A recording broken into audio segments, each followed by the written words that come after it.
When did your friend's sudden wealth make you suspicious? My best friend Sarah started tutoring a fourth grader who lived just 3 houses down. She was 16 and needed extra cash for prom, so when the kid's dad, Mr. Davidson, offered her $30 an hour, we were all floored. It sounded crazy for math homework, but Sarah was our valedictorian. And Jake, the kid, had been falling behind ever since his parents' messy divorce.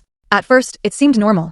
The dad worked some high-paying finance job downtown and said he was grateful someone responsible was helping his son. Then came the Michael Kors bag. Sarah showed up to school flaunting it like it was nothing. Mr. Davidson gave me a bonus for getting Jake's grades up, she said, pulling out a brand new iPhone. Meanwhile, the rest of us were rocking cracked iPhone 8s from middle school. Soon, she was over at their house even when Jake wasn't there. Just organizing his homework station, she claimed. Making study guides. It sounded weird, but her parents loved it.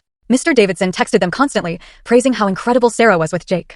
That's when I noticed the changes. She started spritzing on body spray before heading over. Wore her good jeans instead of sweats. One night, I checked Find My Friends at midnight. She was still at his house. The next morning, she said they lost track of time. Sure, but the gifts didn't stop. New Nikes for being reliable. A gold necklace for going above and beyond. A $200 Sephora haul, an early birthday present, even though her birthday was 3 months ago. It crossed a line when Mr. Davidson started picking her up from school. It's just easier than walking, she said, brushing it off. But he sat in the pickup line with the parents. In a BMW. Waving. And Sarah would practically skip to his car. At dinner, my mom said how lucky Sarah was to have found such a good job. And that's when it hit me. This wasn't a job anymore. I'd seen how she lit up when his texts came through.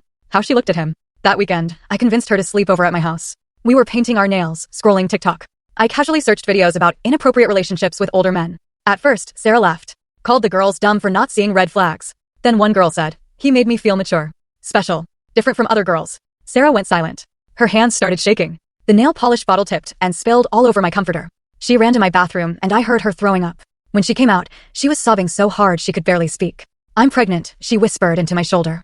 I'm pregnant, and he said we'll be together for real when I turn 18. He's gonna divorce his wife. Wait, what wife? He's divorced, I said. Sarah shook her head. They're just separated. He says she's crazy. She won't sign the papers. But once I'm 18, we can be together officially. She told me everything. How it started with longer tutoring sessions. How he'd vent about his lonely marriage. How he said she was mature, different, special. How he'd been sleeping with her for 2 months.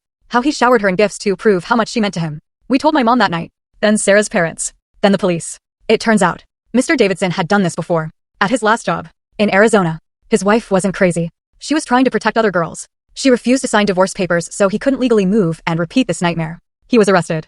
Sarah had to switch schools. She's getting counseling. She's keeping the baby. She's doing better now, stronger, braver than I've ever seen her. And me? I learned that sudden wealth can hide very ugly truths.